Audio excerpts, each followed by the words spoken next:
이전 영상에서 프리미어리그 수비수 탑7에 대해 알아보았습니다. 이번에는 프리미어리그 골키퍼 탑7을 알아보도록 할 텐데요. 이전 영상에서도 자료를 사용한 90미닛 선정 자료를 활용하겠습니다. 이 외에도 현재 폼, 이번 시즌의 활약, 스탯 등등을 고려해서 프리미어리그 골키퍼 탑7을 선정해보았는데요. 21-22 시즌 겨울 이적 시장에서 이적한 선수들은 제외되었습니다. 이 영상에서 선수들을 소개해드리는 순서가 순위가 아니라는 것을 말씀드리며 영상 시작하겠습니다. 그럼 프리미어리그 골키퍼 탑7 지금 시작합니다.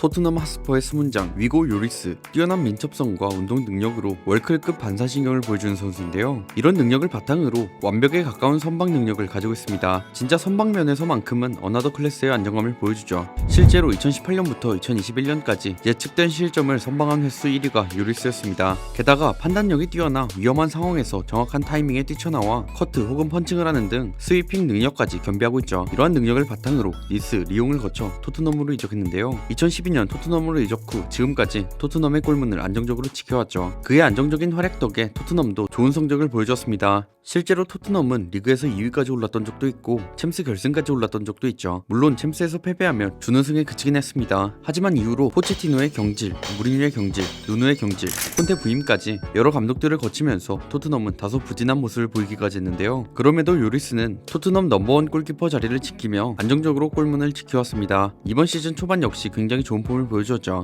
현재는 아스날과 4위 경쟁을 하고 있습니다.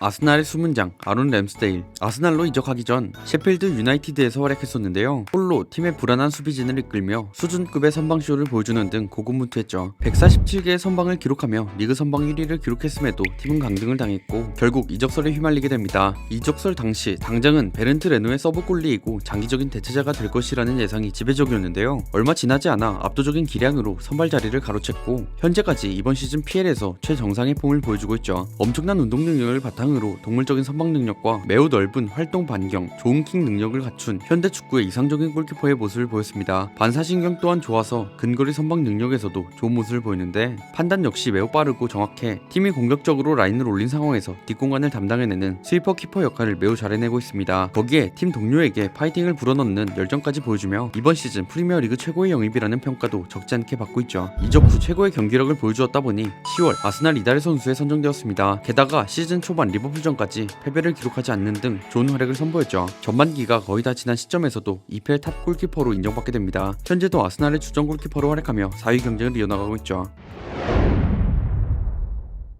첼시의 수문장 에드와르 맨디. 첼시 이적 전 스타드 렌에서 큰 활약을 보여주었는데요. 19-20 시즌 총 34경기 32실점, 클린시트 13번을 기록하는 모습을 선보인 것이죠. 특히 리그에서는 중단되기 전까지 24경기 19실점, 클린시트 9번이라는 기록으로 리그에서도 손꼽히는 수준의 퍼포먼스를 선보였습니다. 이 시즌 활약으로 스타드 렌의 팀 역사상 최초의 챔피언스리그 티켓을 땄는데 크게 공헌했고 맨디 자신 역시 데뷔 후 최고의 활약을 선보였죠. 이러한 활약 덕에 케파 아리사발라가의 경쟁자를 구하던 첼시로 이적하게 됩니다.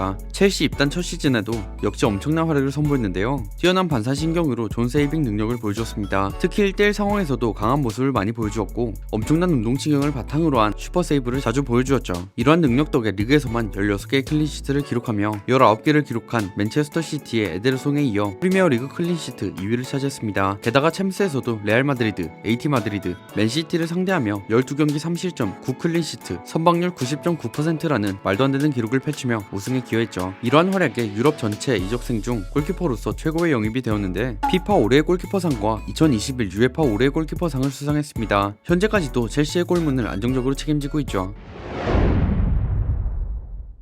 맨체스터 유나이티드의 수문장 다비드 데헤야. 놀라운 선방 능력과 반사신경으로 2010년대 맨유를 책임진 수문장이자 스페인 대표팀의 수문장인데요. 마누엘 노이어, 티보 크루투아, 케일러 나와스, 얀 오블락 등과 함께 2010년대 세계 최고 골키퍼로 언급할 때 거론되는 선수입니다. 유연한 몸놀림과 좋은 운동신경을 가져 그 자체만으로도 좋은 평가를 받지만 특히 우월한 반사신경과 민첩성을 활용한 선방 능력이 데헤야의 가장 큰 장점이죠. 몸살이지 않는 다이빙으로 보여주는 경이로운 세이브는 팬들에게 놀라움을 선사합니다. 이뿐만 아니라 1대1 선방 능력 능력 역시 뛰어난데 하지만 2018년도부터 점점 하락세를 보이더니 2021 시즌 커리어 로우를 보여주며 더 이상 대야에 대한 기대가 사라져가고 있었죠. 그러나 21 시즌 그는 다시 전성기의 폼을 보여주기 시작했는데요. 지난 유로파 리그 결승전의 아픔과 유로 2022 때 스페인 주전 수문장에서 밀렸다 보니 이런 상황이 대야에게 큰 자극으로 다가온 것으로 보입니다. 이유야 어찌되었든 맨유는 다시 전성기의 대야가 골문을 지켜 큰 도움이 되고 있죠. 그런데 현재 맨유의 수비진이 상상 이상을 초월할 정도로 부진한 모습을 보이고 있습니다. 결국 대야의 활약과는 별개로 맨유의 실점은 꽤 많은 상황이죠. 현재 폼으론 전성기라고 할 수 있는 데이비드 모예스, 루이 파날, 주제 무리뉴 시절의 폼을 거의 회복했고 라파엘 바란이 부상으로 빠진 맨유의 불안한 수비를 캐리하고 있다고 해도 과언이 아닙니다. 전반기까지도 전성기 대야로 돌아왔다는 평이 많았죠. 누구도 기대하지 않았던 부활을 이뤄내며 1월 맨유 이달의 선수상을 수상, 결국 3개월 연속 수상을 이뤄냈습니다. 게다가 2022년 1월 프리미어리그 이달의 선수상을 수상하며 2016년 2월 프레이저 포스터 이후 첫 골키퍼의 수상이었죠. 하지만 대야의 이러한 활약에도 맨유는 챔스 티켓을 따내지 못했습니다. 울버햄튼의 수문장 조세사 2021년 여름 AS 로마로 떠난 후이 파트리시오 골키퍼의 대체자로 울버햄튼으로 이적한 선수인데요. 우월한 위치 선정과 반사신경, 판단력을 바탕으로 1대1이나 PK 상황 등 유효 슈팅 상황에서의 선방 능력이 굉장히 뛰어나다 보니 울버햄튼의 눈에 든 것입니다. 전임자였던 후이 파트리시오와는 다르게 나가서 커팅을 해야 하는 상황에서는 좋은 판단력을 바탕으로 전진해서 볼을 처리하기도 하죠. 공에 대한 집중력도 매우 뛰어난 편이고 이를 바탕으로 슈퍼세이브 또한 자주 보여줍니다. 이러한 능력을 바탕으로 울버햄튼의 골키퍼를 맡아 좋은 활약을 보이기 시작하는데요. 6라운드 사우스햄튼전에서 다소 부진한 팀원들 사이에서도 선방출을 선보이며 무실점으로 경기를 마무리합니다. 거의 원맨팀 수준의 경기였다고 해도 과언이 아니죠. 그러다 보니 후스코어드 기준 최고 평점을 받기도 했는데 후반기에 접어들어서도 리그 19경기에 나설 동안 단 14실점만을 허용했고 8개의 클린시트를 기록하며 울버햄튼의 상승세에 큰 기여를 했습니다. 또한 당시 에데르송에 이어 최소 실점 2위를 기록하며 프리미어리그에서 손꼽히는 골키퍼로 맹활약 중이었죠. 이러한 활약에 울버햄튼 12월 이달의 선수상을 수상했는데 현재까지도 울버햄튼의 골문을 안정적으로 지켜 많은 사람들의 관심을 받고 있는 선수입니다.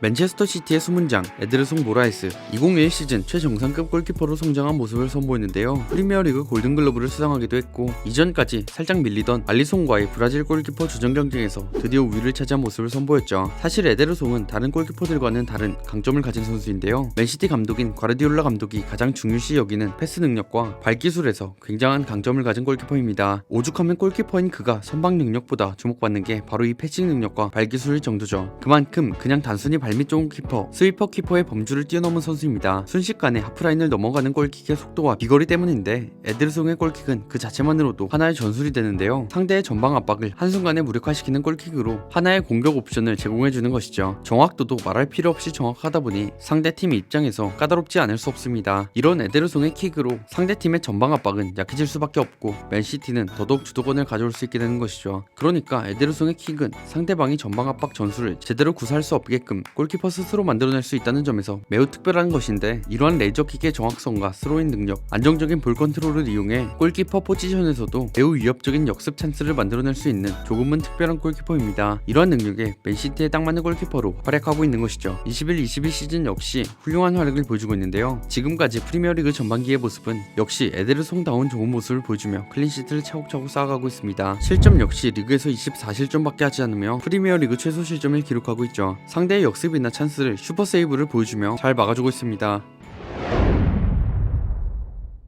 리버풀의 수문장 알리송 베케르, 브라질의 인테르 나시오나우, 이탈리아의 AS 로마를 거쳐 리버풀로 이적한 선수인데요. 이전 카리우스, 미뇰레의 아쉬운 점을 완벽히 메꿔주는 활약을 보였습니다. 사실 17-18 시즌 챔스 결승, 레알 마드리드전 카리우스의 어이없는 실책, 그리고 이전부터 보여준 불안한 리버풀의 골문 등등 확실히 리버풀은 골키퍼가 필요했었죠. 이런 상황에서 옵션 포함 약 1,000억에 달하는 이적료를 지불하고 알리송을 데려왔던 겁니다. 당시 골키퍼 최고 이적료를 기록하기도 했던 건데 그러다 보니 많은 사람들은 이 금액에 대한 의문이 많았죠. 하지만 알리송은 이 금액보다 더한 능력을 보였습니다. 위치 선정 능력, 수비 조율 능력, 1대1 선방 능력 등등 압도적인 활약을 선보였죠. 특히 1대1 선방 능력이 아주 뛰어난데 각을 좁히면서 몸으로 막아내는 세이브를 굉장히 많이 볼 수 있습니다. 이런 수비적인 능력 외에도 현재 축구에서 골키퍼에게 요구되는 빌드업, 패싱 능력, 발기술 등등에서도 수준급의 실력을 보였죠. 그러다 보니 알리송은 골키퍼에게 요구하는 거의 모든 능력치가 갖춰진 선수라고도 불리는데 이런 그가 리버풀에 오고 나서 놀라운 활약을 선보입니다. 오자마자 리그에서 21번의 클린시트를 기록하며 했는데요. 프리미어리그 골든글러브를 수상했고 챔스에서는 13경기 6클린시트, 선방률 80%라는 압도적인 활약을 선보였죠. 결국 이에 힘입어 비기어까지 들어올렸는데요. 알리송의 이러한 활약은 현재까지 이어졌습니다. 물론 2021 시즌에는 부상과 개인 사정으로 기복 있는 모습을 보였지만 빠르게 폼을 회복했고 다시 프리미어리그 최정상 골키퍼로 돌아왔죠. 이번 시즌 역시 리버풀의 수문장으로 활약하며 36경기 기준 24실점만을 기록했습니다. 지금까지 프리미어리그 골키퍼 탑7에 대해 알아봤는데요. 90미닛에서 선정한 프리미어리그 골키퍼 탑10과 여러 지표들을 토대로 선정했다 보니 여기에 안타깝게 선정되지 못한 선수들이 있습니다. 이 랭킹에 들어가야 하는 선수가 있다고 생각되시면 댓글 남겨주시면 감사하겠습니다. 지금까지 월간 베스트였습니다. 감사합니다.